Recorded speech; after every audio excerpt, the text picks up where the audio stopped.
அடுத்த வரப்போகிற 2 வருஷம் சட்டமன்ற தேர்தல் வரும். முடிவு பண்ணுங்க. கெட்டவங்க பதவியில் இருக்கணுமா, ஆட்சியில் இருக்கணுமா முடிவு பண்ணுங்க. முடிவு பண்ணி ஓட்டு போடுங்க. இவங்க தான் நம்ம தலையெழுத்து, இவங்க தான் நம்ம விதி, இவங்கள தான் நம்ம தேர்ந்தெடுத்தாகணும். ஓட்டு போடுறது நம்ம கடமை, ஓட்டு போடுறது நம்ம உரிமைன்னு சொல்லிட்டு நம்ம போட்டுக்கிட்டே இருந்தோம்னாக்க இந்த கெட்டவங்க ஆட்சியில் இருந்துக்கிட்டே தான் இருப்பாங்க. எதுவுமே மாறாது.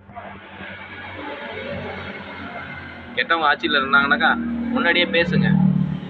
இவங்கெல்லாம் கெட்டவங்களா இருக்காங்க, எதுக்கு இவங்களெல்லாம் கேண்டிடேட் அனுப்பாட்டுறீங்க அப்படின்னு சொல்லி பேசுங்க, கேளுங்க. இல்லையா நாங்கள் ஓட்டு போட மாட்டோம்னு சொல்லி வெளிப்படையாக சொல்லுங்கள். உங்களுக்கு எல்லா உரிமையும் இருக்குது.